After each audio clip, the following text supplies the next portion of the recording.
Warning: the following content may contain spoilers for film and television programs. It is also intended for mature audiences. Viewer and listener discretion is advised.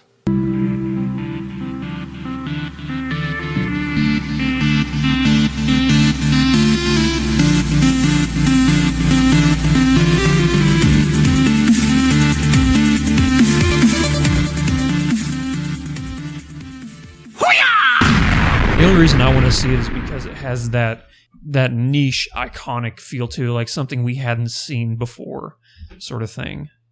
Where it's like a first-person action movie. You know, I've been doing this in video games for fucking years. I guess that's the thing for me is I'm like, well, video games can do that well.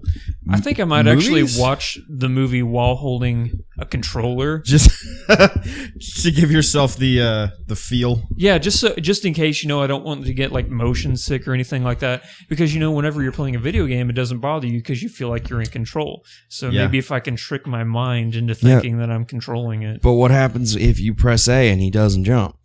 I just won't press A.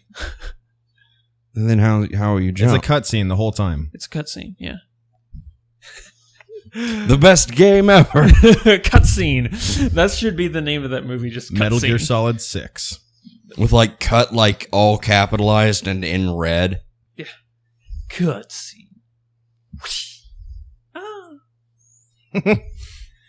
All right. Are we ready to do this, gents? Nope.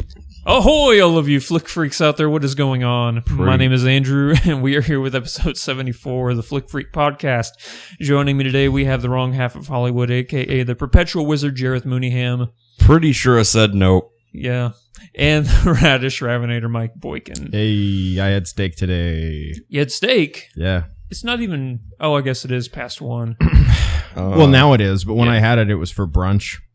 Oh, yeah? Yeah, I had Saturday brunch. Was it actually brunch? Were there mimosas? No. Then it's not brunch. I feel like a mimosa, and I don't know how long. I think when I turned 21, I was just trying everything. Okay, I've had mimosas for breakfast, though. Then it's brunch. Okay, never mind. Today wasn't brunch. I had steak for breakfast today. There's only one thing better than brunch. That's Brenner. Breakfast for dinner? Is there a crescent moon on your shirt, or is that a stain? It's a rising sun. Oh. It's very faded, though, intentionally. Yeah. Okay. For the viewing audience, this is a Caspian t-shirt. If you look up their most recent album and maybe a t-shirt, you can find it. But, I mean, just so that you can know what Andrew was remarking on. Okay. Visual aid. All right, so we changed the names of some of the sequences in the podcast, so we don't know. It's no longer referred to as the Did You See That Opinion of the Week. I got to say this real quick, sidebar. Since I styled my mustache, it's actually in my eye line right now, and I can't actually see the paper. That's great. So your video game character's POV, your Battleborn character would have a mustache in his field of view. Exactly, yeah. The bottom of your UI would your UI would be it'd be mustache. a mustache. Yeah. Would be a mustache. Health bar, ammo. Yeah.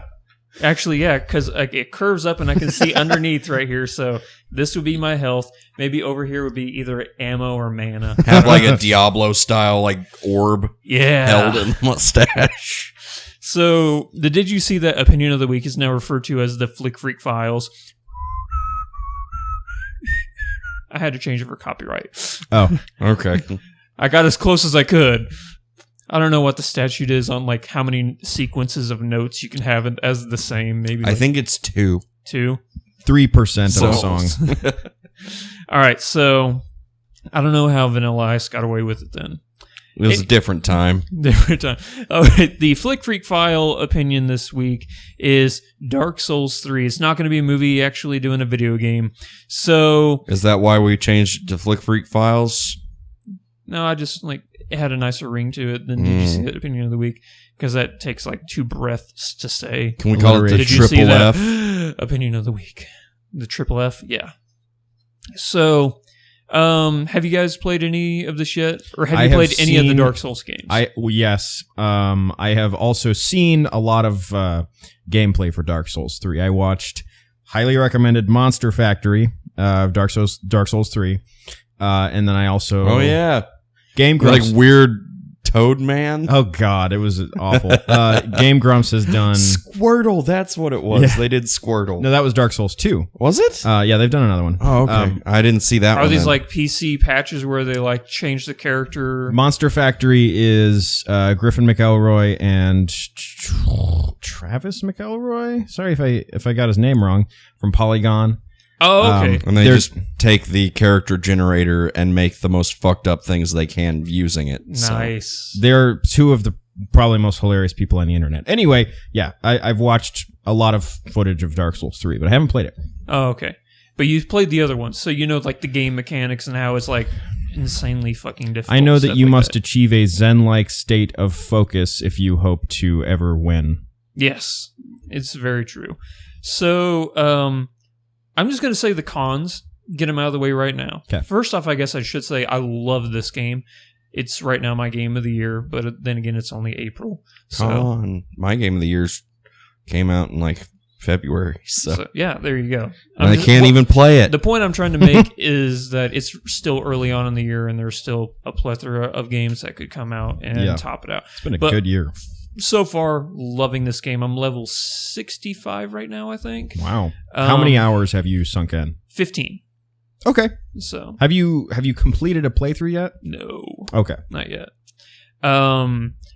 The game is one of the cons, I should say, is like I said, get them out of the way, and then I'll address that real Mhm. quick. So, cons: frame rate issues are really bad right now. Frame drops are huge. And I can imagine those pose a difficulty spike in the middle of combat. Exactly. Whenever I think the game runs at 30 FPS, I'm pretty Okay. sure this game's not running at 60. Yeah. But it'll like you'll be running along, and then once you get to like a huge expansive area with like they have the beautiful scenic views and stuff like that.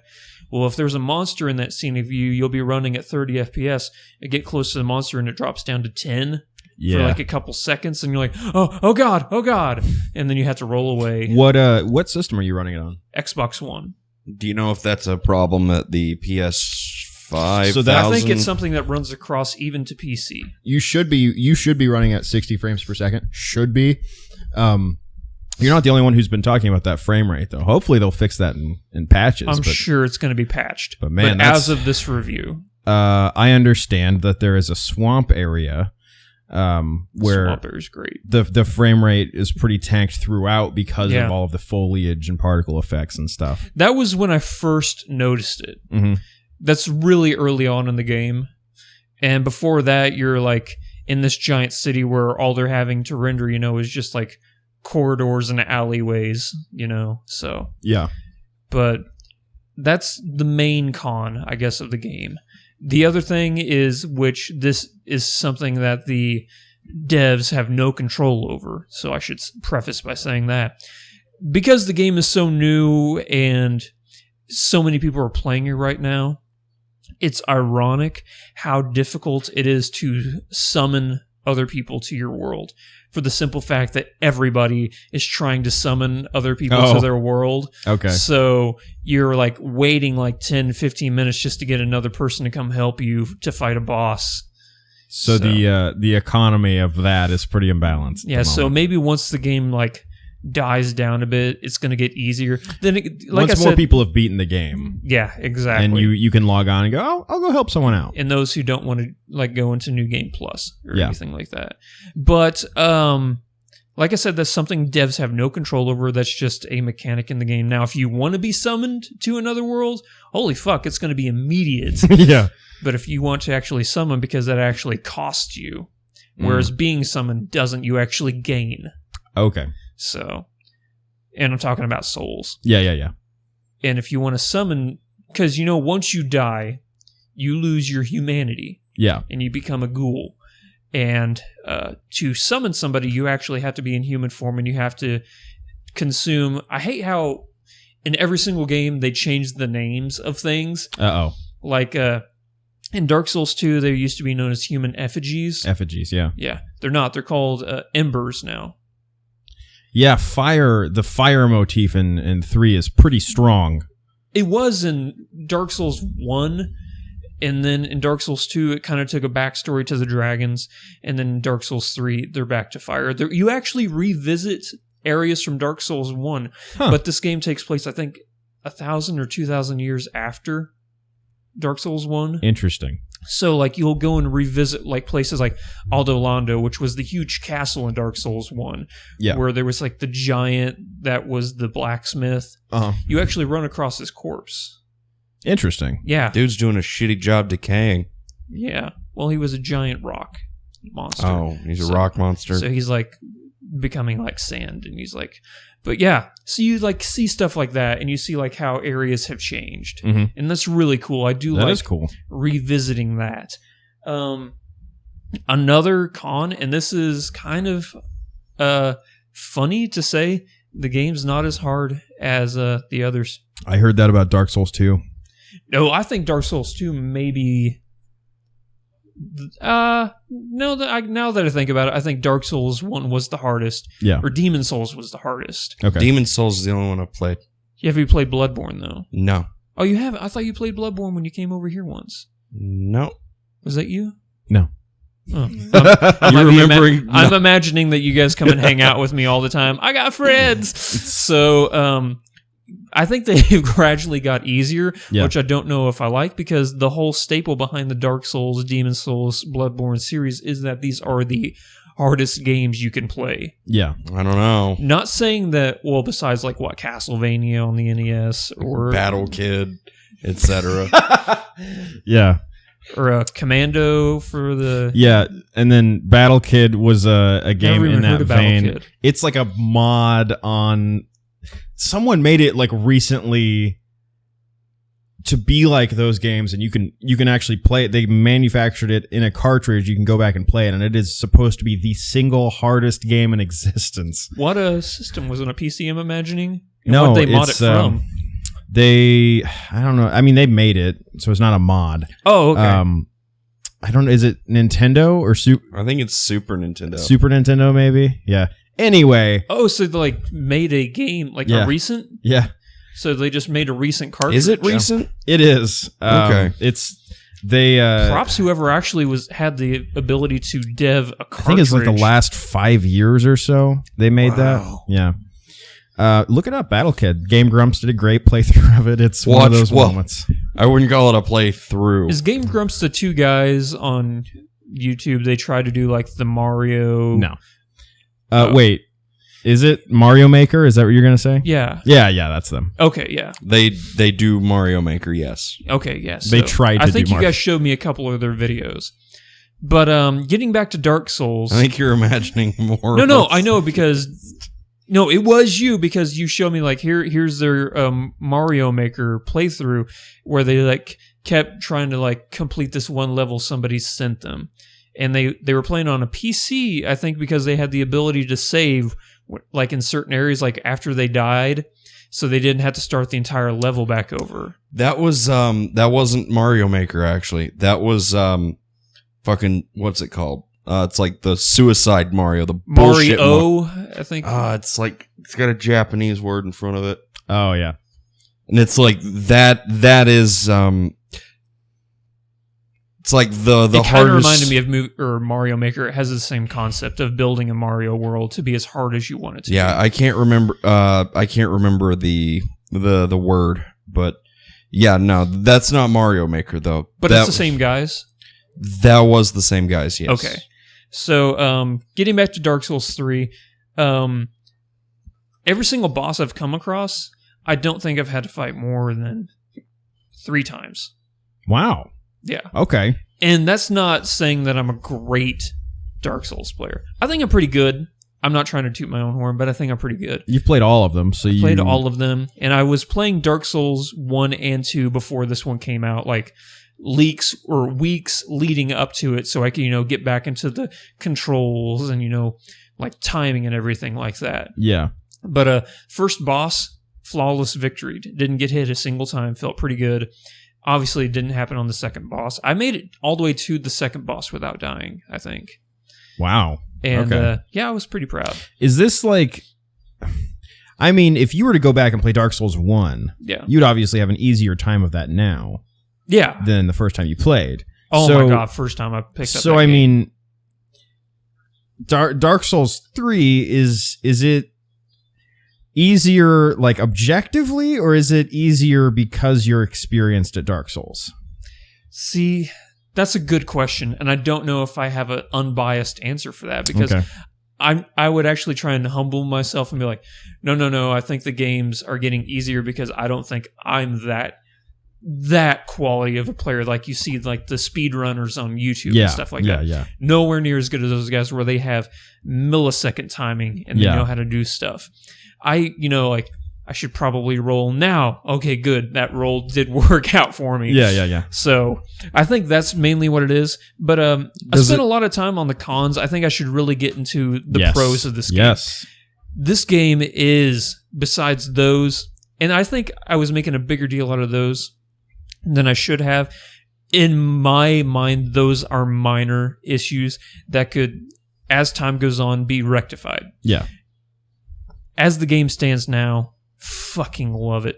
It's hands down the most beautiful thing. I thought that Bloodborne was like the most gorgeous thing that From Software and Bandai Namco could do. Yeah. All No. the gangly people. Yeah, with all the gangly people. Yeah. Everyone's arms are like 400 feet long and their legs are 400 feet long, but their bodies are normal length. Yes. Those skyboxes, though. Yeah. Those skyboxes, though. Damn skyboxes. But this game is fucking beautiful. And it's weird to say that because you look around and there's so much fucking gross, grotesque, horrifying things, Yeah. yet they still manage to find beauty in some of this. You'll Yeah. be walking along this giant grove infested castle with like weeds crawling and vines crawling up the side of it, and it's just one of the most beautiful things you'd ever see in a video game. And then you walk into the next room and you have to fight a boss who looks like Treebeard, except you have to attack his testicles. That's the only way to defeat him, and I'm not making that up. There is a testicle attacking hold Treebeard on. boss. You have to hit him in the nuts. Hit him in the nuts. Okay. Yeah. He's Well yep. played. Yep. Well played. He's a And chestnut once you tree. pop a nut, it grows back even bigger and more of them. Well, yeah, And you he'll punch a start nut growing- and it'll swell up. Yeah. But I think honestly Treebeard Nut is like the hardest boss I've had to fight so far. Nutbeard. Nutbeard, yeah. Nutbeard. But just I don't know who the creature designers are for this game, but they need a round of applause or a hats off because Or therapy. or therapy. Yeah, because I don't think I, in my wildest nightmares, could have conjured up, and I'm sorry about that. It's just such a beautiful day outside. We have the windows open. But I don't think in my wildest nightmares I could have conjured up some of the creatures that you see Yeah. in these games. Yeah. Like Nutbeard. Or, Nutbeard is a singular creature. Yeah. You killed the last of its kind. But you see like a creature that has two bodies. And when I say that, I mean legs, torso, arms, neck, That's neck, not, head. Something's off about that. Yeah. I could not have created that. It's like human centipede.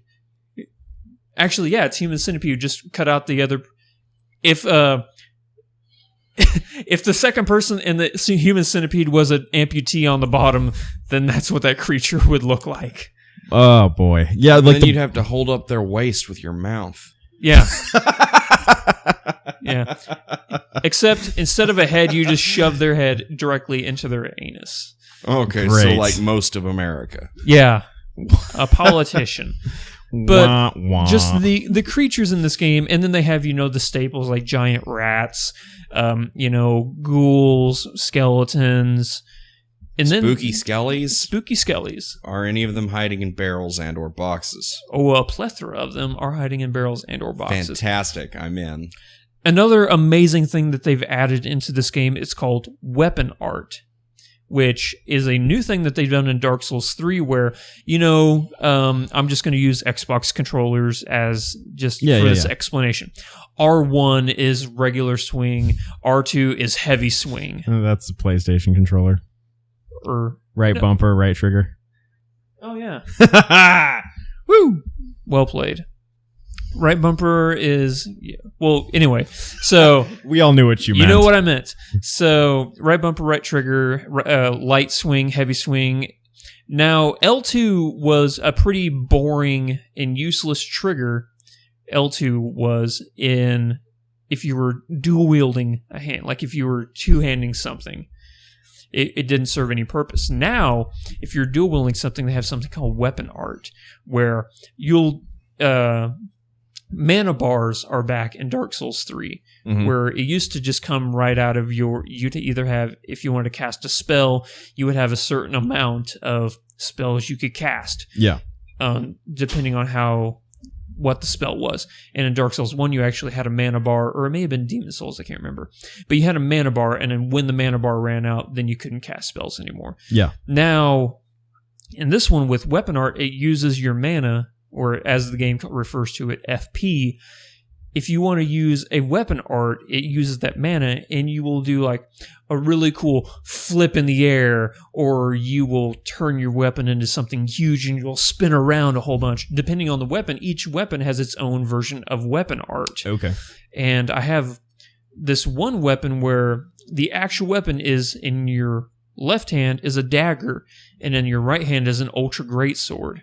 So what you'll do is you'll jump at an enemy, stab him in the back, swoop around like 100 times, hitting him with the ultra great sword while you're stabbing him in the back, and then you'll do a triple backflip and then crush him with the great sword at the end. Nice. All by hitting L2, and it uses up your mana, of course, but it looks fucking cool. Yeah, yeah. And it adds a whole new fight concept in the game, because if you get invaded by somebody that want to attack you, you don't know, unless you're familiar with their weapon, what it's capable of doing if they want to use that. Because normally it's like, all right, it's an ultra great sword. They can swing and then swing. Now it adds a whole new dynamic to the game where you are not prepared. Huh. And I love that. Yeah. And I think the one thing I'm going to end on with this review, because I've been talking for 20 minutes about this game, is how fucking huge it is. Like I said, I've been playing 15 hours so far. Yeah. And I've cleared, I think, 10 bosses, only one of which is one of the 5 Cinder Lords that you need to defeat before you can get to the final area. Huh. So, not even close to being done with this game. Wow. I do have a question before we end the review. Go for it. Does this game handle quicker? Is it more like Bloodborne or more like Demon Souls? Where they found a very comfortable area between the speed of Bloodborne and the speed of Dark Souls. You can play slow if you want, like you did in Dark Souls, but if you were a fan of how quick and fast-paced everything was in Bloodborne, that game is still there for you too. It all depends on your weapon loadout now. Interesting. That's cool. So if you want to do the quick runs, you don't want a shield, you just want to dive at people and swipe, dive away. Dodge, duck, dip, dive, and dodge away from people. Because I remember in Demon Souls, it didn't really matter what. You could be using 2 daggers and go naked, and if you roll, it's going to take you 10 minutes to finish that roll. Now, you needed to marry every single fucking move you did. No, yeah. They have speed rolling in this. They have, and I think they started doing this in Dark Souls 2 and Dark Souls 1, where your weight, like your equipment has weight now, and if you get past 70% of like your equipment load, then you become the slow slug man. So as long as you keep everything below 70% of your equipment load, then you're fast paced. Yeah, that makes me want to make a character called Slugman. Slugman? Slugman? Yeah. Slugman. So, as of this moment, April 16th, sorry. April 2009. April 16th, 2016. This is so far Game of the Year for me. Loving every second of it. And I cannot recommend this game enough. For the simple fact that a win in a Dark Souls game feels like the most rewarding thing in video games, because you actually feel like you accomplished something. Yeah. It's difficult Granted, I said it's not as difficult as the others, but you do still find some reward in defeating a boss. Yeah. If that's what you're looking for, I've got some games you can play Yeah. that are probably harder than Dark Souls. Like what? Xenonauts? Oh, okay. Yeah. That's a totally different genre, though. Well, yeah, but it's all about being harder than a motherfucker. Okay. I'm all willing because I do find joy. Like whenever I play a game, if there's a story to the game, which I will say Dark Souls doesn't have, unless you're really into the lore. Yeah. There's not a lot of story there. That sounds about right. So, say, take Halo, for example. Just picking a game out of random. I'll play the campaign on the easiest difficulty in my first playthrough just because I want to hear that story. Yeah. But I will immediately go back and I will play it on Legendary because I want that joy of defeating that game on the hardest difficulty. Yeah. I start at the hardest. You start at the hardest? Every fucking game Jareth plays, he starts at the hardest possible difficulty he can find. I would be tired of the story and I wouldn't care by the end of it. So that's just me, though. Yeah. But, yep, that's going to wrap it up for the Flick Freak Files review. Next up, we actually have a We Done Fucked Up segment on this week's podcast. Last week and in a previous trailer reaction for the Suicide Blitz trailer and episode 73 of the podcast, we made the news... we read a news article that said that Suicide Squad was going under reshoots right now because after the Bohemian Rhapsody trailer that came out last month, something like that, where people were super stoked by how funny the movie and lighthearted the movie actually looked besides its grim exterior. And the news article stated that we all read this on both IGN and Rotten Tomatoes, that they were going over reshoots because David Ayer and Warner Brothers were like, oh shit, people are expecting a lighthearted movie. We now need to do some reshoots, add some more comedy and lightheartedness to this movie. Now they're saying that's not the case. And that all the reshoots we're doing, and this news article came out in an interview with both Jai Courtney, who's playing Boomerang, and David Ayer, who is the director. Both of them said no, those news reports were false. All we were doing with reshoots was to redo some of the action sequences that did not play out well in editing. So it goes. I apologize for nothing. So we did that trailer reaction, and after that reaction, I restated that news report that we read. And as you know, YouTube is, people were kind and polite enough to say in the most mature, well-meaning way possible. Yes, it really is. It's not like they were saying that I was a liar and that I was trying to... They all looked to your best intentions and saw through to your humanity. Yeah. YouTube is the place where the Good Samaritans congregate. Yeah. I'm actually going to read a comment, and this is one of the good comments. Okay. I'm reading one of the good comments. And Is it eat a dick and die? Not ironic, a good comment. I mean an actual good comment. Okay. So, this person has actually been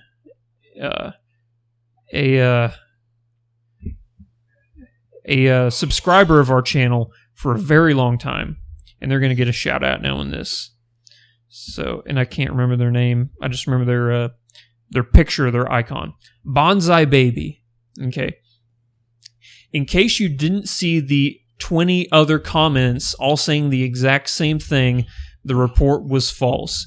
Why do people feel the need to comment saying something 19 other people have already said? It's a good point, Bonsai Baby. Yes. And then here's one of the not so nice ones. Let me see if I can find it. Is it Die in a Fire? I haven't heard Die in a Fire in a while, and I'm itching. I need to get my Die in a Fire fix. Okay, so after reading all those 20 plus comments, I said, sorry, I didn't see these new reports. My apologies. It was an honest mistake. Yeah. The very next comment in reply to mine was, you do realize that fans listen to you guys and that guides sentiments. So when you carry on false messages some prick put out, there, you just flat out lying to your fans. So I understand your mistake, but as someone who comments on things like this, you have a responsibility. You have more responsibility than what meets the eye. Very well said. I'm sorry. We'll go ahead and get spies in all the studios so we can get up-to-date information for you. We are 3 dudes in an apartment with some microphones getting news off of the internet like everyone else. We do really appreciate you coming to us for all of this. Just cut us a little bit of slack. That is a damn lie, dude. Everyone stop supporting these videos. Ouch. Straight to the quit button, huh? Yep. So, thank you, everybody. Not even the I quit button, the everybody quit button. Yeah. We're sorry that this free internet content that is here to entertain you is not to your satisfaction. No, I'm not trying to scapegoat the fact that I do want to provide people with accurate information, but I do feel that with the $0 budget we have, we deserve maybe a little bit of leniency when it comes to giving people the most accurate, in-depth insight into what's going on in Hollywood. I would like also to be those people that gives that kind of content, but we're not there yet. We got all of that news from people who actually get paid to find that news. We did get that news from what is considered to be reliable sources. Rotten Tomatoes and IGN are both insanely credible sources. IGN's reliable, usually. Now, they both did redact their news articles, and they did redact them before that trailer came out, and I did my reaction. But I didn't see the news article. I actually, just after I saw Batman v Superman, so what, last week and a half ago? It was Friday. Was it last? It wasn't last Friday. It was the Friday before last.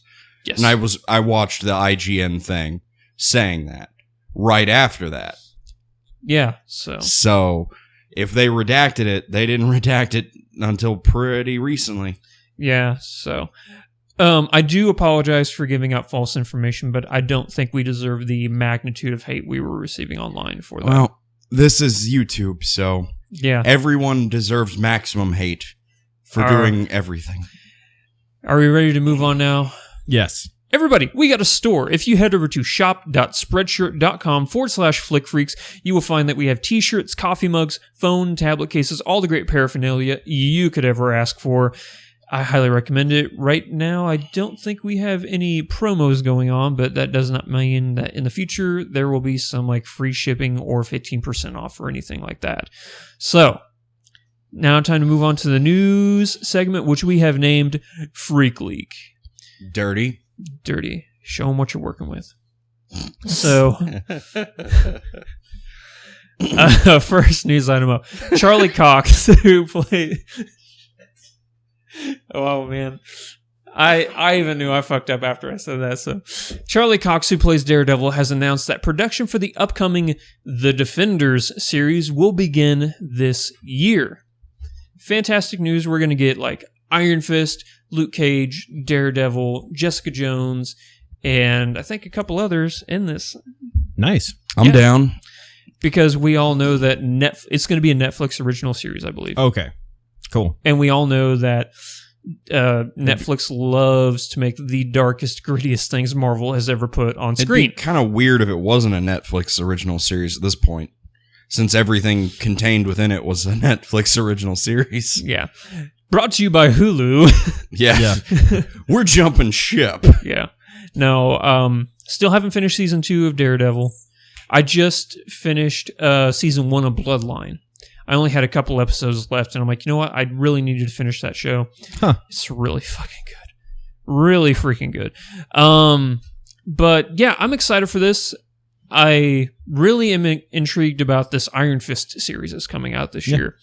Don't know a lot about the character, but I know that Josh over at All-Tower Media is a huge fan of Iron Fist. I believe I heard him say that. Yes. I'm pretty sure he's a huge fan of anything that's inked on a page. Yeah. The man loves... He has a Agents of Sur, Secrets I Do Need to Reveal podcast where they talk about superheroes and their aliases and their alter egos and stuff like that. Great podcast. Everybody head over there and make sure you subscribe. yeah, what do you guys feel about this? You excited, intrigued? Kind of a B-list Avengers series? Yeah, no, I think I'm way more excited for like the Netflix assemblage. It's happened in the movies. All of the Avengers happening. This is like the Netflix Avengers. Yeah. So I'm really stoked to see how this will pan out. Oh, and of course you have different Punisher medium. in there as well. Can't forget. God, yeah. Can't Fucking forget. John Bernthal as the Punisher is awesome. I've only seen 2 episodes, but I can't get enough. I really need to jump back in there. Season 2 will not disappoint you. And considering that everything we've seen thus far on Netflix for Marvel has been absolutely stellar, yeah, I'm 100% in. The reason why I didn't is because I wanted to do a Riff TV, which I guess we can go ahead and plug that. If you head over to riff.tv/flickfreaks, you can see us do reactions to Netflix series like Daredevil, for instance, or Mad Men. And we wanted to do Big Trouble in Little China. We just never got around to it because wasn't feeling the best the day we were supposed to do it. So apologies to you two guys, and apologies to the audience who was expecting that. But we do have some stuff over there. Reason why I haven't watched Daredevil Season 2 is I wanted to get it on Riff TV. It just takes forever to edit that shit and upload it online. So I may just have to bite the bullet and just watch it without uploading it, which would be unfortunate. It's super good, though. Yeah. So the next news item we have, sticking with the Marvel theme, Michael Keaton has been cast as the villain in the new Spider-Man Homecoming, which, by the way, that is the title for the standalone Marvel film for the next Spider-Man Homecoming. Isn't that one set to come out after the next Civil War? Yeah. The actual release date for Spider-Man Homecoming is July. July is I don't July know. I have trouble 7th, with this too. 2017. So 7/7/17. Yeah. So Spider-Man Homecoming, that's their release date for that. Rumors are swirling that Michael Keaton is going to be playing the Vulture. Is that because he was previously Birdman? Yes. I hope so. That'll be great. Yeah. And he's sporting that bald head right now, so I loved Birdman so much. It was so fucking good. I have not seen it. Still haven't seen it either. Oh, guys. You would love it. I have actually really heard that I would hate it. Other Really? people have told me that I would dislike it. Really? Mm-hmm. I think you'd like it. It's the whole thing is it's one continuous shot for the entire movie. Yeah. And I think it's actually like technically 4 or 5, but well, they do they'll walk around a dark corner. And you can pretty much guess that's where they did a cutaway. There was a cut there, yeah. But the whole thing is it's supposed to be one continuous throughout. Yeah. But another thing that I really like is that in Birdman, they were going off the fact that his character in that movie was supposed to be, once upon a time, he was a huge superhero actor. Yeah. And now he's a nobody. Yeah. And I think, because he played Batman in the 80s, that's what they're making fun of offhandedly. I think that this is kind of in the same vein as it's offhanded that it's very meta, but he was once a superhero, then he was in Birdman, and now there's a possibility that he will be playing a Birdman in Spider-Man. So I hope so. A bird villain. A bird villain, yeah. Which would be interesting. He's never played a villain before. Villains can't be men? Yeah. No. Oh, also, they just released the first posters for Beetlejuice 2. Have you guys seen those? Wait, No. what? Really? Oh, they look really cool. Yeah, 20 years too late. I want it now. No, it does come out, I think, at the end of this year or the beginning of next year. If I say it 3 times, will the movie get here sooner? Give it a shot. Beetlejuice. Kapow! Oh my God, the movie's right on top of us. Michael Keaton bursts through the wall like the Kool-Aid Man. He's like, hey! I will say this from the posters, and I don't know if it was just photoshopping and stuff. Looks exactly levels. Oh! That was R.I.P. everyone's headphones. Yeah, sorry about that. But the whole screen was just blue. What was I gonna say? Oh, I don't know if it's just photoshopping or not, but he looks exactly like he did from back whenever the original one came out, which was like late 80s, like 89, or maybe it was like 90. It was 92. I think it was early 90s. But was I it after Batman? Because Batman came out in 89, I think. Who knows? Well, we better be careful IMDb knows. with our question mark guessings. Yeah, we got to make sure we give the most accurate of information now about films that came out when I was like potentially 0 or 2. 1988. 88. That's when Beetlejuice came out? Yup. Wow. I was -2. So did that come out before Batman then? Who knows? IMDb knows. I'll go ahead and read the next news article. Speaking of wacky wampa stuff, Benedict Cumberbatch will be the new voice of Dr. Seuss's Grinch. He will be great. 89? Yes, it is 89. Woot woot. That means But also- that somebody saw Saw Beetlejuice. Saw Beetlejuice and was like, I want that man to be Batman. You mean Tim Burton both times? No, that doesn't mean that because movies take a lot longer in production. It was 1988 and then 1989. So, odds are they were filmed around the same time. Also, yes, it was Tim Burton both times. So probably when he saw him, he's like, I want this man to be Beetlejuice. Tim Burton and probably Batman. cast him in Beetlejuice and was like, you know what? Fuck it, let's do Batman. Let's put some bat ears on this motherfucker. I've already got him contracted. Anyway, know. Benedict Cumberbatch, As the B-Batch, BC Batch, Yeah. Benedict The cucumber batch. B-Batch. He will be a great Grinch. Yeah. I'm excited. I'm not gonna lie, I loved the Jim Carrey Grinch movie. He was really good. He was great, and Anthony Hopkins as the narrator is just perfect. Yep. I don't know why they're making a new Grinch movie. Honestly, I don't think we need. It's been a few years. It's Christmas. Come on. Okay. Do you think it'll be live action? That's the big question. I'm thinking probably not. I'm with you. I don't think it will be. If they're saying Benedict Cumberbatch will be the new voice of Dr. Seuss's The Grinch, They just said voice.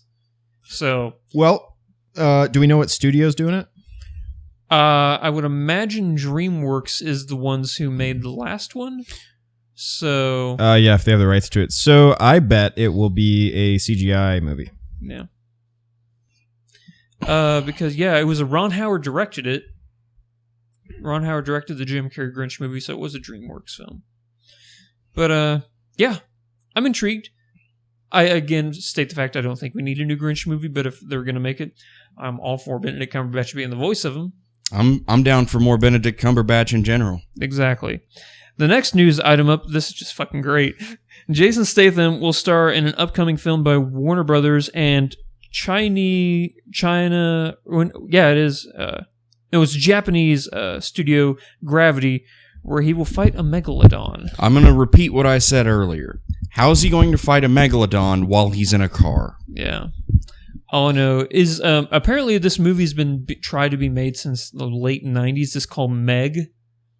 I don't know if you've ever heard of it. It's based on a short story, I believe, where a deep sea diving crew comes across in the depths of the ocean where James Cameron's hanging out a megalodon. Yeah, fuck that. And it sees them and it chases them back to the surface, and then it starts killing everything. I would then completely abandon everything within 500 miles of the ocean. Yeah. At that point. Megalodons are like bullshit. 70 feet great white sharks. No, thank you. I think I really like how there's three things we know about this film. Jason Statham's in it. We know Jason Statham, we know the studio, and we know he's going to fight a megalodon. So we pretty much know everything we need to know about this film. It's funny because, Warner Brothers a couple weeks ago stated that they want to hone back on the movies they know are going to be hits after the flop that was BVS. And I like how the next news article I read about their studio is that they're making a movie where Jason Statham fights a megalodon. Yeah. We should take bets on what he uses to kill it. Well, he's gonna use a harpoon. I was gonna go with an Audi A8, but I'm thinking we're gonna take him outside of his comfort zone, and we're gonna see an old timey tugboat, like Ursula the Sea Witch is how he's gonna kill it, like spear it on the end of it. I thought you were going like Steamboat Willie, but Steamboat Willie doesn't kill anybody. Yeah, but he had a tugboat. Well, and yeah, you're right. Yeah. Do you know what a tugboat is? They don't have giant bows on the front of them. They're tugboats. If you get it all janked up because you're fighting a fucking megalodon, it could be sharp as shit. Hey guys, He What? needs a bigger boat. Ha! I love it. He will need the biggest boat. He will need the Wait, biggest boat. what if this is Jaws? The Gravity Studios, they're the ones who originally came up with the idea for this, and they based their story for this because of the huge success that was Jaws. I do remember reading that article. Guys, Yeah. what if we find out that this movie is Jaws? Jaws 12. If Jaws was the size of a small continent. Yeah, Yeah. Jaws 12, the Jawsening. the Jawsening. I think my apartment is maybe 25 feet in length. What do you guys think? Maybe Something- 30? I don't know. How many times could I lay down in your apartment? It's a solid, I think it's a solid 30 feet. 30 feet, so over twice as long as this apartment is a megalodon. Yeah. Yeah. Jesus, Eats kitty whales fucking like Christ. faux breakfast. Yeah. Did you ever read that, or it was a news article, quote unquote news article, last year about the, This is unconfirmed. yeah, this is unconfirmed. There was a marine biology team who was tagging great white sharks. Uh-huh. Did you guys read this article? No. Did not. Okay. So, again, take this with a grain of salt. I want this to be true just because of how eerie and We have cool not sounding it is. verified any of this information, Internet. So there was a marine biology team that was tagging great white sharks, and they were like tracking their migration movements. Yeah. And all of a sudden, one of their sharks dove from, I think, like 50 feet to 1,200 feet. Whoa. And I think it was a span of like 3 minutes. And then a couple weeks later, the tracking device was found digested, washed up on shore, like attached to a fin. Whoa. I'm going to see if I can find this news article. Nope. Don't Because- like this. Great white shark attacked. Maybe there isn't a Bermuda Triangle. Maybe it's just megalodons, like breaching the surface and eating airplanes and then going back under. Like they're jumping out like whales, grabbing dudes. Okay. I like how Like, look, Amelia Earhart. No. Mike. okay, the documentary narrates the scientific effort to catalog Australia's great white sharks and the research for the killer of the 9-foot great white shark that tagged just 4 months earlier with a tracking device that recorded location, depth, and temperature. When they found the shark's black box on the beach, the data contained inside bewilderment to the scientist. Everything indicated that something huge ate the 9-foot great white shark, but what could do something like that? A 70-foot bigger shark? A dragonfish? The Earth itself? I like the next, was it a kraken? Like one of the comment section. Oh, yeah. Was it a kraken? King Poseidon? Just Yeah. going like, squip, dinner. I want to see if I can find the actual. Okay, the recovered tracking device showed a rapid temperature rise and a sudden 1,900-foot depth plunge. It stayed there for many days, moving around and occasionally ascended to go down again until it finally reached the shore. That's all the information the scientists gathered from the tracking device. So basically, it was in there and it kept eating other stuff and then it pooped it out. Yeah. Don't like it. Not down with it. That's reason number 5,742 to never go to Australia. Or to be in the ocean. I'm scared to death of the ocean. That's no joke. It's one of my top fears. Yep. It's in my top 5 fears, Yep. the ocean. Yep. I was into ocean recently. Yeah, Like- you went down to Florida No. or Georgia. No. I You're love getting closer, though. it. Just North Carolina. North Carolina. I was in You- Myrtle Beach. you South know- Carolina? You you went know- to the Atlantic. You Yeah. know too many people, Andrew. No, I don't. I really don't. If you guys didn't exist, I would know Brian and Zach Okay. and my family. That's about it. But Yeah. so thanks, guys. No problem. Means we're high on the friend food chain. I'm going to read this next article and then I'm going to leave you guys to discuss it for a couple seconds. So, The final news item of the week, James Cameron has announced that there will be at least 4 Avatar movies. Now, I don't know if that means 4 sequels or if he's including the first one in that number. That sounds like maybe 3 more. No, it's 4 more. Okay. He does say at least. Yeah. It's 4 more. This is interesting sure. because Avatar came out in 2009. Okay. The last actual film, not documentary, that he made before that was Titanic, that came out in 1997. At that pace, he should be done with the final Avatar movie, if it is 4, in 2047. Assuming he doesn't get eaten by a megalodon. Yes, of course. Because that dude's like always under the ocean. So he has an average film rate of 1 a decade. I think I could handle an Discuss. Avatar every decade. I mean, it's better than an Avatar every year. That was the fear. Whenever I heard about this, I was like, oh, great. That means that we're going to have a new Avatar. It's going to be like the Hobbit movies. We're going to have a new piece of garbage 4-hour-long movie that comes out every 2 years. I just don't see where they're going with another Avatar film. Do you know what? In the hands of a couple of good sci-fi writers, they could do some pretty cool things. Maybe the blue dudes will like invade Earth and start mining our floating rocks. So the first movie covers the Avatar technology, which allows you to create a surrogate alien and inhabit it. So hopefully, what'd be cool is the next movies aren't about the Na'vi. They're just about the Avatar project and all of that stuff. Yeah. So like another alien species, and we get Pocahontas too. Yeah. With other aliens. Yeah, so we can go to the other Go Green movement movies. Only this time with red aliens. Yeah. Make some new fetishes for some people in the dark dredges of the internet. Oh, trust me, those fetishes already exist, friend. Yeah, but they could always use more. Oh, of course, yeah. I mean, I gotta be honest with you. This neither, like the Avatar movie, neither fills me with joy nor rage. I don't really care that much. Apathy is the word. Thank you, Andrew. Fills me with lethargy. Makes you want to go to bed. Yep. I heard you talking, and you were saying that in the hands of a great sci-fi writer, this could actually work.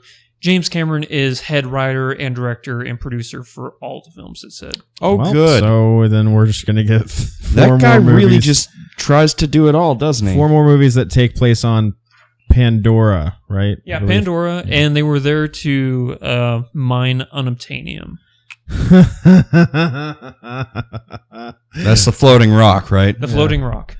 Actually, that's not an element. It sounds like one of those like the 150 through 157 ones. Unobtainium, dangle-langium. The only like man-made like elements out there, because if they existed in the real world or in the confines of Earth, gravity would destroy them. Unobtainium sounds like a it sounds like a story device, like Handwavium or Dr. Horrible. Handwavium. Yeah. Handwavium. Dr. Horrible had Wonderflonium.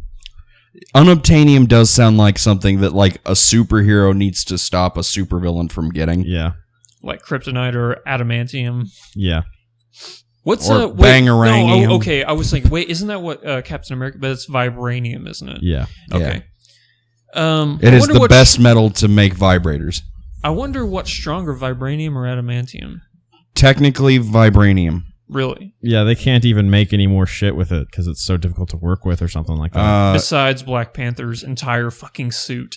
And like his whole city. Yeah. Vibranium redirects all force applied to it. So it doesn't absorb anything. It just reflects everything. Essentially. So if I were to punch a vibranium shield, I'd probably break my hand. If Captain America were to punch a vibranium shield, it would have relatively the same effect. Interesting. Whereas adamantium does technically have a breaking point. That being said, both metals are pretty much only pierceable by themselves. So You use vibranium to stab through vibranium, and you use adamantium to stab through adamantium. Yeah, because I remember in the last Civil War trailer, it showed Black Panther fighting Captain America. Yeah. And Panther grabbed his shield, and he actually started scratching it with his claws. Yeah. And I'm like, oh, damn. I'm really excited for that movie. I'm very excited for that movie. It has a Hyundai. It has a Benjamin rating right now on Rotten Tomatoes. I'm sure it does. Nobody's seen it yet. Critics they just had the world premiere for critics to go see it. Okay, so critically it's doing well. Yeah, 100%, as opposed to Batman v Superman, which has a 28 right now on Rotten Tomatoes. Suck it. It has 1 point above My Big Fat Greek Wedding 2. Wow. See, that makes me feel good, because recently I've been batting low on movies I don't like that critics like, and vice versa. Such as The Witch. Oh, I like that movie. I'm not saying that I would ever watch it again. It's a one and done movie. Yeah. But for what it was, I found it to be very intriguing. Should I have went and seen it in the theaters instead of waiting for it to come out? I don't know. Maybe I would have got like the ominous vibe that movie had. I don't know if it would have been amplified in a theater setting. I was still creeped out. I was not. Really? At all. You see a lot of horror films though, and I don't. That's true, I guess. I think the last one I saw was It Follows, and then The Babadook. The Babadook was good. The Babadook was fucking phenomenal. I do like the Babadook. God damn, that movie was good. Yeah, I like the Babadook. I'm going to have to see that. Oh, you haven't seen it? Nope. Highly recommend it. Okay. And that's from somebody who doesn't normally recommend horror films. We only have 2 segments left of the podcast. Let's move on now to trailer talk. First trailer Dang up. diggy diggy. What? Dang on diggy diggy. What's happening? Okay. Trailer talk. Yes, trailer. Okay. Okay. Move on, Andrew. Okay. Yeah, just keep going. Just work around me. So the first film that we're going to be talking about is the upcoming film. I think it comes out next year. It's called Godzilla Resurgence. This is a Toho Scope original film going back to Toho. I think the last one they did was Godzilla 2005. I thought it was Godzilla 2000.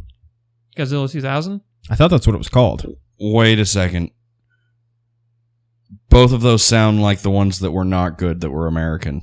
No. Godzilla... Okay, so 97, or no, it was 98 whenever... was Matthew Broderick. Matthew Broderick. The Godzilla 2000 was the Japanese... Toho one. You're right, Okay. It was Godzilla 2000. That was the last Toho one. Yeah. And then we had the 2016 Godzilla film. By Legendary. No, 2014. Sorry. It was 2014, yeah. Yeah. By Legendary, featuring... Bryan Cranston, Aaron Taylor-Johnson. Yes, the not Olsen twin. Elizabeth Olsen, the hot one, who gets naked in Old Boy. See an old boy now. It sold me. So Godzilla Resurgence looks really cool, and one of the things that struck me on watching this trailer, and I remarked to Jareth and Andrew on it, was like, that looks weirdly practical. And looking it up, apparently, it is practical. There, of course, it's going to be a marriage of CGI and practical effects, but and I'm not, and none of us bought a gift for the wedding. I don't know for sure, but I really hope that there's a guy in that Godzilla. Oh, there is. I really hope. I think they baked him in there whenever they cooked it. Yeah, Godzilla looks molten in this. Yeah. He looks like a burnt shit. So a couple things to with mention. With a really long tail. Yeah, his tail is twice as long as the rest of them. Yes. Which I thought was interesting. And his arms are 1/10 the size of any other part of him. Which I don't know, if you look back at the original 54 Godzilla, his arms were not quite T-Rex-ish, but they weren't all that They were long. not terribly functional. In the 2014 movie, his arms were like huge and muscular. Yeah, he could reach out and touch Faith. Yeah. Of course, Jareth's on fire today. Am I? What? That was a Godzilla pun. That old Godzilla, because he was on fire in this. He was like radiating like molten lava off of his skin. That old Godzilla, though, he could fucking pull some haymakers if he needed to. Mostly he did with his tail. This one could lasso you with his tail and then hog tie you. Yeah, choke you with his rod. So another thing we should mention: it looks like Godzilla is the villain In Yes. this, it's not one where he is the unsung hero of Japan and he comes to save the day from a looming threat like King Ghidorah or Gigan or anything like that. It It's also one looks where- like he's largely immobile in the center of Tokyo. Yeah, he's just stuck there. Guys! And they're shooting him. He's like, I just want to get out. Who put this city here? I do love the fact that Toho, and I don't get where people. I saw a couple of other reactions to the trailer, like we did one, Yeah. and a couple of people who also did one was like, I don't like how they're going back to the practical effects. Because whenever I was a kid, I rewatched those and I realized just how corny they looked. I'm like, Yeah. that was the point. Yeah. They looked goofy as hell. They look goofy as hell, but I loved them, and I'm glad that they're going back to it. Also, more practical effects always, ever. Yeah. Yeah, all for it. I mean, they don't have to look corny. Practical effects don't have to look like that. No. That was the point and the budget of the time. Yeah. So, Godzilla Resurgence. You guys stoked? I'm very stoked. Yeah, I'll see it. But with the other trailers that we had on here, I don't know that this will be my top one. This is a really stacked. Last week with Jareth and Brian, it was a stacked week as well with trailers. We had some really good ones. I don't remember any of this. It was. Was I there? Yeah, it was. The one with Daniel Radcliffe and Paul Dano, Oh God, yes, Swiss Army Man. Yeah, And we also It had looks fucking bad shit, and I'm totally down. where a guy befriends a corpse. Yeah, Okay, and then starts make believing that it can do whatever. yeah. So the next trailer we're going to be talking about is the upcoming film that comes out this year called A Monster Calls. This movie stars Liam Neeson, Felicity Jones, Sigourney Weaver, and it's directed by J.A. Boyana. He has given us... Did you ever see the movie The Impossible? It came out, I think, back in 2012. It was Naomi Watts and Ewan McGregor. It was based on the tsunami that took out Thailand, and they were based on a true story. Gorgeous film, even though it takes place after a tsunami decimated Thailand. It's about this family who they were staying at this resort, and I think I've said it's based on a true story like 1,000 times. I just want to make sure. Okay, so after the tsunami hits, every single member of the family gets washed away in a different direction, and they're lost. They all survive, and the whole story is them trying to get back to each other without any technology, just relying on rescue camps to try and find each other. Wow. Fucking phenomenal movie. Heartbreaking. I cried like through half of it. So he did that movie, and now he's doing this one here. And I think that was actually the last movie he directed. Yeah, because he only did, I think, a couple episodes of Penny Dreadful, and then this. Oh, okay. Which you can kind of see the Penny Dreadful Yeah. tone Yeah, in you this can. a little bit. This is interesting because it's like the very Spielberg monster movie type thing combined with like the Iron Giant. It does have a Spielberg feel Wooden to giant. In it. this, The Wooden Yeah. Giant. Nutbeard. This is Nutbeard the movie. I hope not, because he's putting There's a a kid child. inside him. Yeah. I guess we should go over the premise of this movie. So a boy finds this mythical tree near his house, and it turns out the tree is actually this giant monster that's been there for thousands of years. And he uses the tree as an escape to deal with his mom being sick. Yeah, by their powers combined, they're able to blow up that church 3 times in that trailer. Yes. Pretty sure it was the same church that they blew up 3 times. So Liam Neeson voices the tree. So It sounds like not Liam Neeson, but it a is. deeper, gravelier Liam Neeson, which I Yeah. didn't know if that was possible. Yeah. I like it. I like the sound of him narrating like It that. sounded James like Earl Jones Thank was you. doing a Liam Neeson impression. yeah. Like a really solid Liam Neeson impression. I'm excited, or not? I'm intrigued. Yeah. I don't know. Yeah. I wouldn't say I'm excited. Like I can't wait for this movie to come out. My I would- interest is piqued. Yeah, exactly. Next trailer up. Very interested and excited for this movie. So the next one up is The Birth of a Nation. Not the first film ever made. It's the Bizarro version of the that. Bizarro, yeah.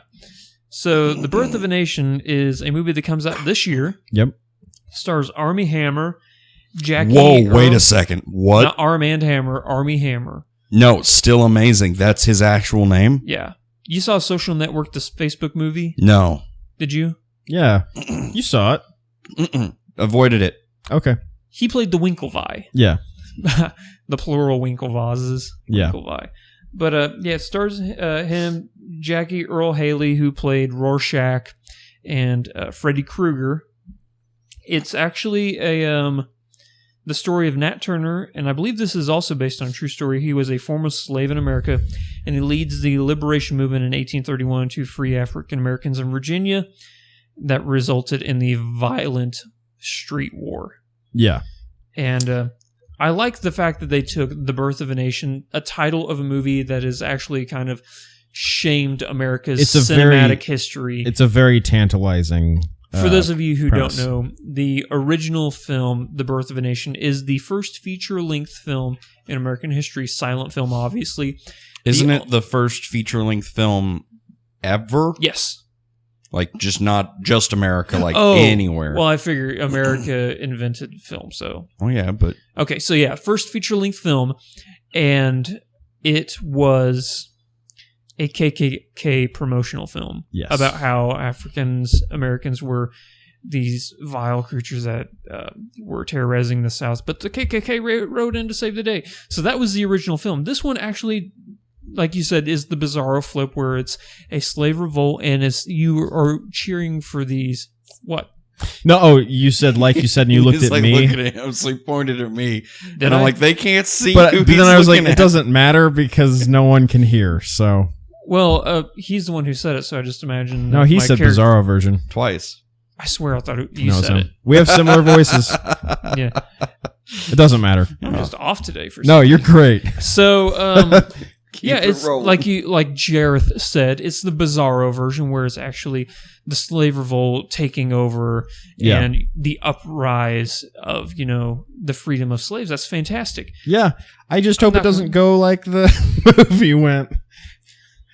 Oh, It might. I guess it might, but Oh, where it takes it takes 6 Where the hours and the KKK rides KKK in? wins.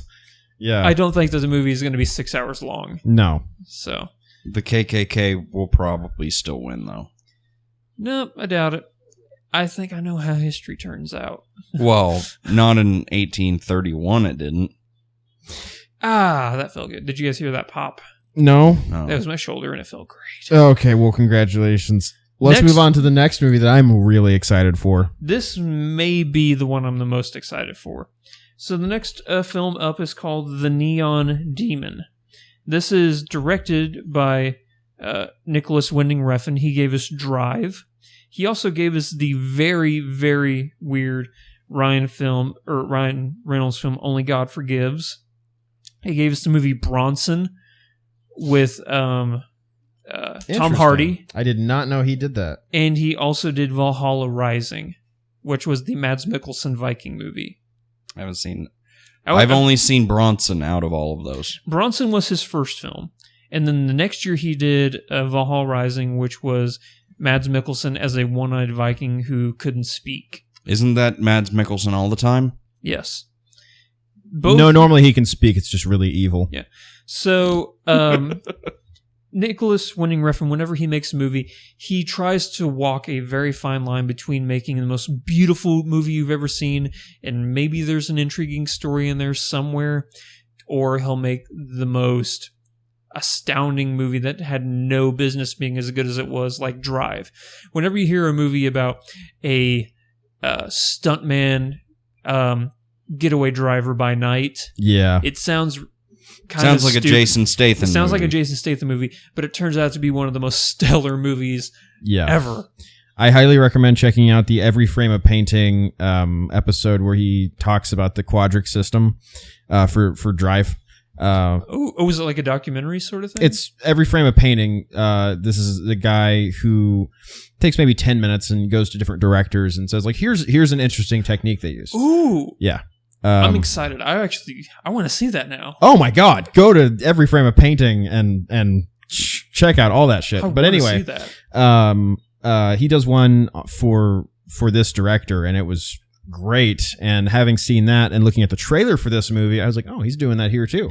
He loves blues and reds. So just very quickly, the quadric system divides the screen into 4 parts, and effectively what happens is there's always something going on in all 4 of the parts of the screen. If you were to cover up half of the screen, it reveals one interesting aspect of the scene. If you cover up the other part, you have another interesting aspect. There's a lot going on in his shots, and he sets them up in this fashion. It's very interesting. So I'm going to write this down. Just say it one more time if you don't mind. Every frame of painting. Every frame of painting? Yeah, okay. That's a title's a reference to Stanley Kubrick.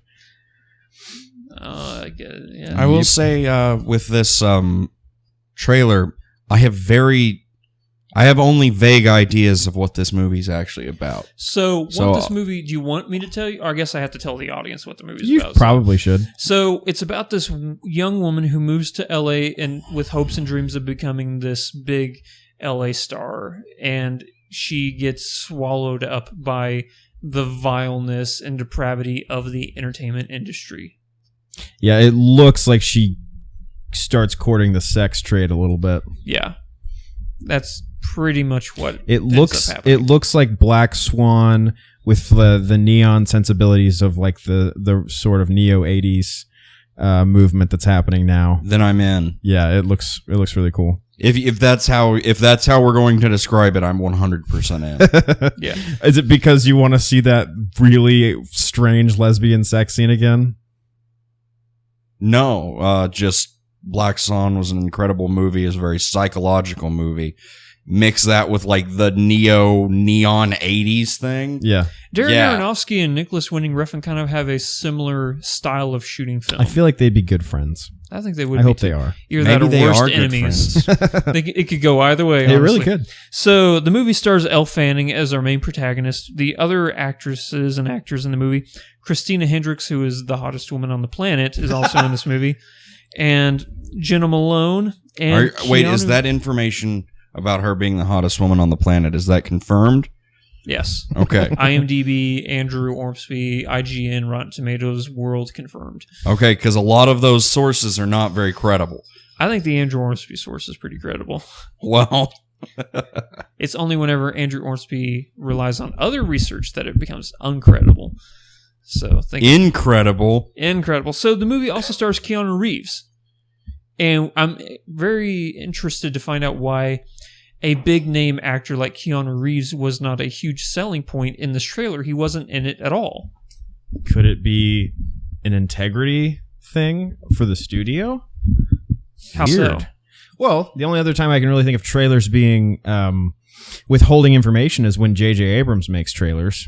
Oh, I thought you meant like they were ashamed that Keanu Reeves was in the movie. I'm like, no, I mean that they don't want to use him as a selling point.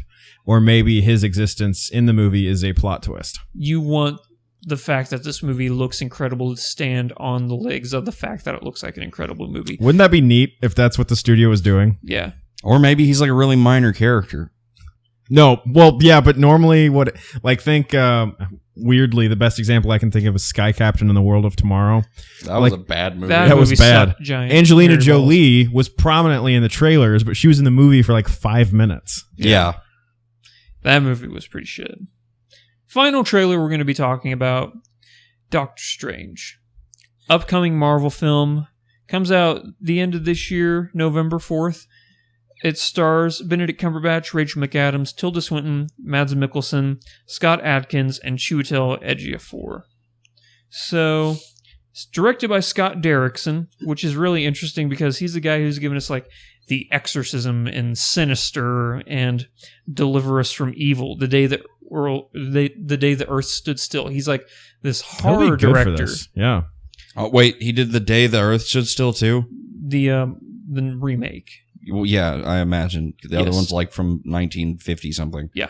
I don't know anymore. I'm suddenly iffy on this movie. He directed it. He didn't write it. That movie was terrible. Yeah, it wasn't great, but the movie was pre-written. It's a remake. It was good.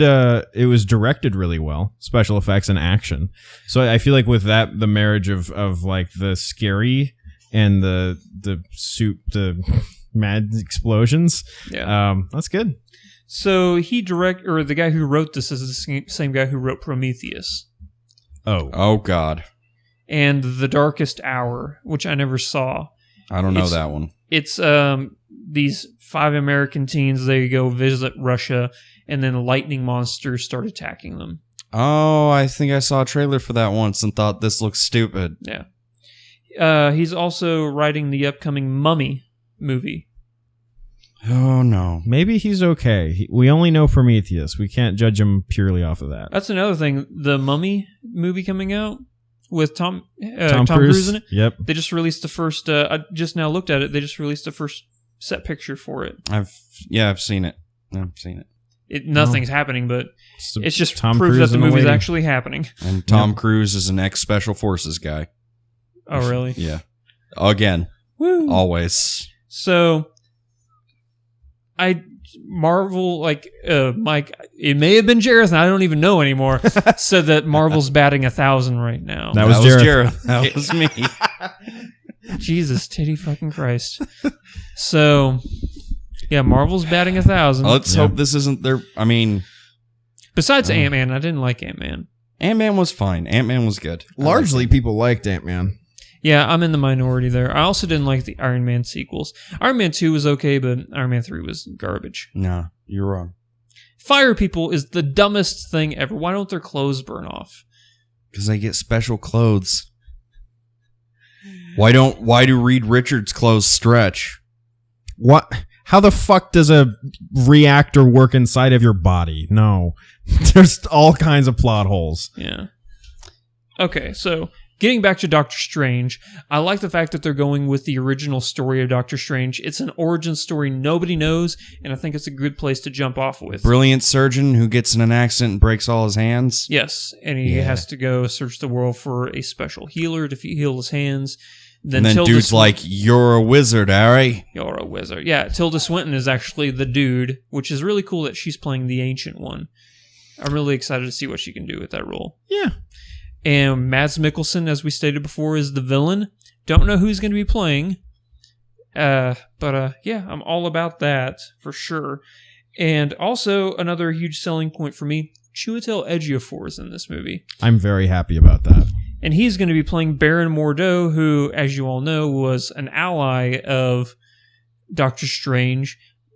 And then, as the series progresses, he becomes the biggest enemy, the supervillain of Doctor Strange. Yep. So I'm excited to see them work together in this. And does this mean that Chiwetel Ejiofor is going to be returning in sequels as the villain? I sure hope so. He's such a good actor. Yeah. The first time I ever saw him was in Serenity. The Operative. He's one of my favorite villains. Yeah. And he's so good in that.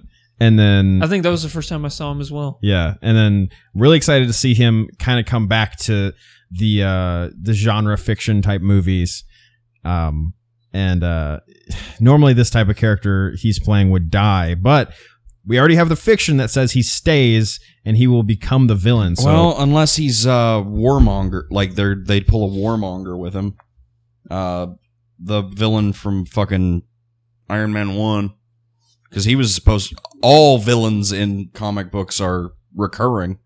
Yeah, so it could be a red herring type of deal in this movie, but it really looks like Mads Mikkelsen will be the villain, and Chiwetel will be sticking around. So yeah, that's cool. I'm all about it. And Benedict Cumberbatch doing an American accent. That's bizarre. Kind of a kind Who of are you? one. Yeah, he sounds not as great. Yeah. So, out of all these trailers, most interested, least interested, came out of left field, intrigued you, what you got? So A Monster Calls definitely, that's super intriguing and came out of nowhere. I don't understand what it's based on, and I'm very interested. But and Godzilla Resurgence, obviously, I'm up for anything Godzilla, but the Neon Demon takes the cake for me. I am really excited for that movie. Yeah. Jareth? I don't know. I was going to say Doctor Strange is what I was most excited for, but with the director/writer reveal, I'm kind of more iffy on it now. Yeah, but the trailer alone with no other information, I mean, it looks good. Yeah. And Marvel's they've been kicking ass, so. Neon Demon looks weird, and I like it. Yeah. This is a good week for trailers. I actually have to say probably Godzilla Resurgence is lowest on my list, but Any other week, though. yeah. Honestly, the Neon Demon probably should be my most intrigued, but The Birth of a Nation, for the simple fact, knowing where that title comes from, I'm excited to see what they can do to make up for it. But don't get me wrong, Neon Demon, huge fan of Nicholas Winding Refn, even though Only God Forgives, his newest movie, was not good, like, at all. But I think that's because he said whenever he was making it, people are either going to love this movie or they're going to hate it. Interesting. And I fell into the latter category. The category where only ladders go? Yes. But you're a person. Plot twist. At least I can climb out. Ladder joke. Guys, it's time for the final segment of the podcast, the March Madness Series Edition, where we took 64 of the top currently running or just finished shows, and we put them together in a March Madness style bracket. How many are we down to now? After today, we'll be in the final 4. Hot diggity. So these are the results of the Elite 8. Okay? Are we going to still do the... We're going to do the guessing game. Okay. I'm going to lose a third time. You never know. You could actually pull it out and take the win. So the first Last time I pulled it out, I went to jail. So, first one up, we had Daredevil taking on The Flash. Kind of fitting. Both of them superhero films.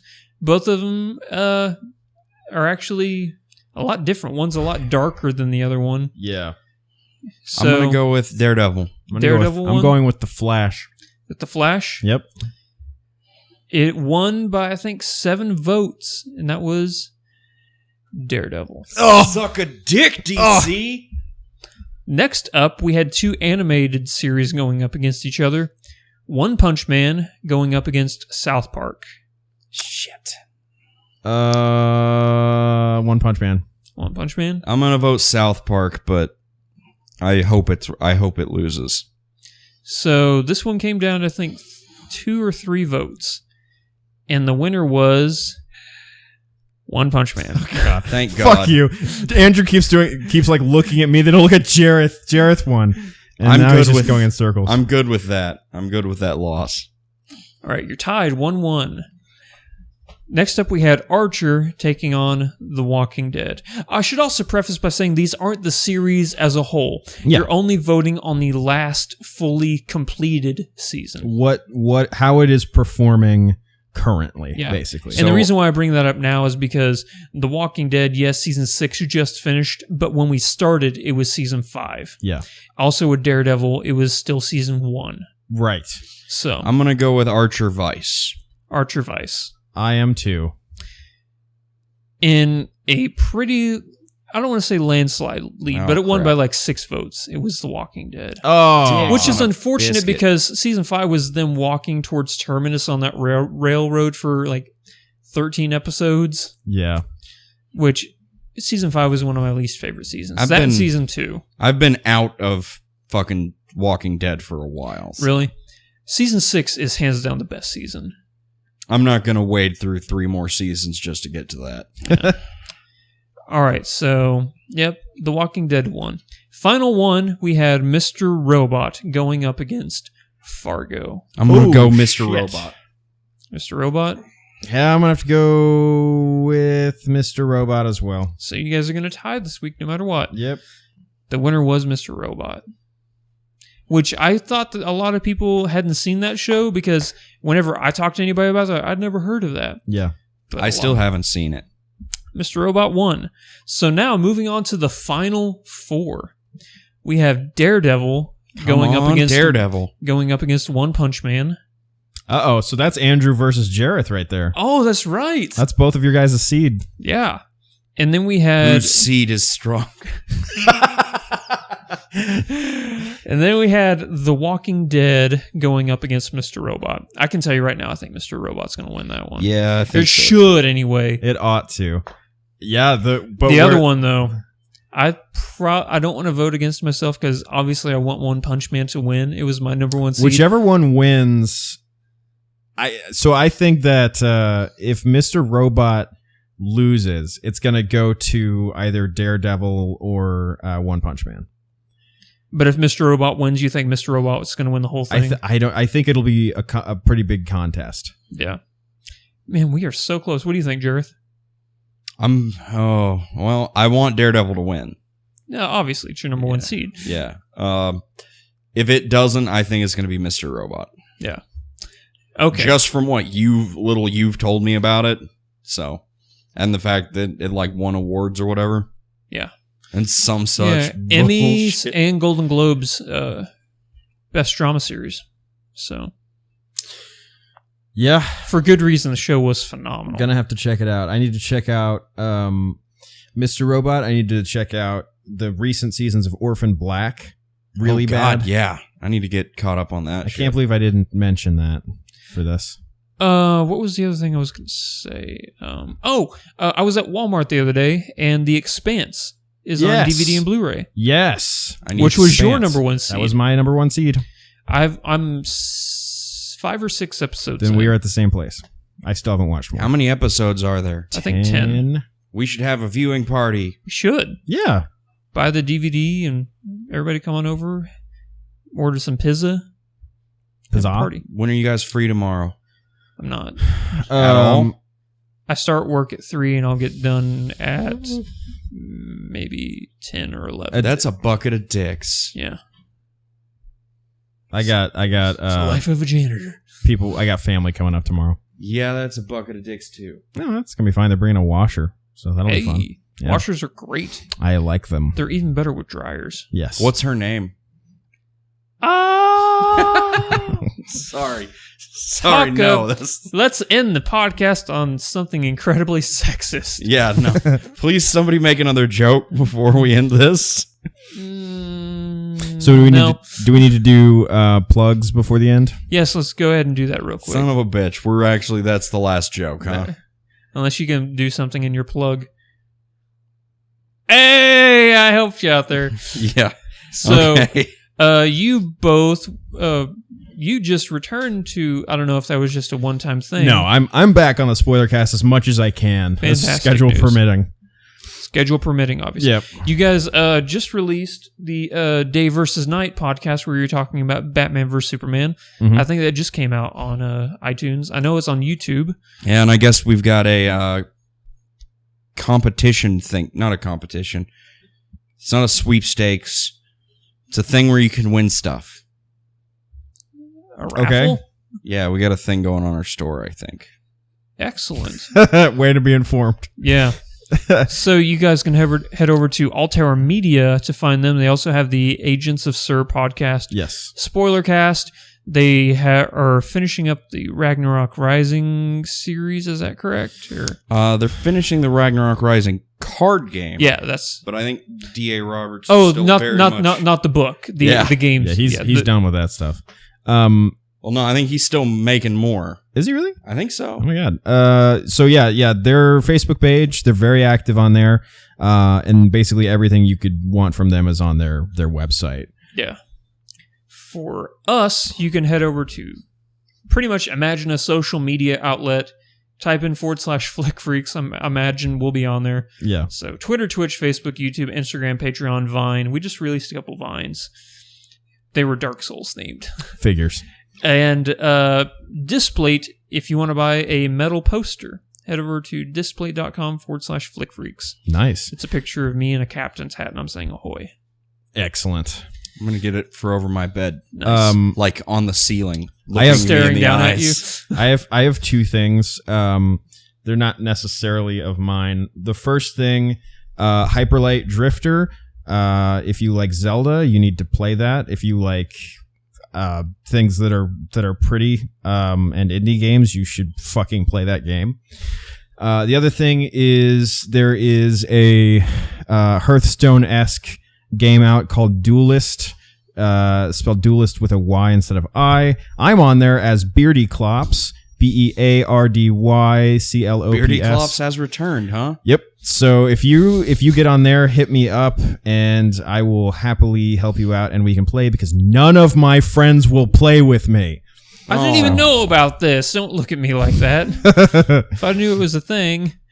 All right. Yep. So that's it for me. Fantastic. Thank you to everybody for watching, Jareth. Is there anything you need to plug? First, I don't want to cut you off. Negativo. All right. Let's all forget that last joke I made. All right. Thank you to everybody for watching. We'll catch you in episode 75 of the podcast. Hoya! Hoya. Godspeed. Bye.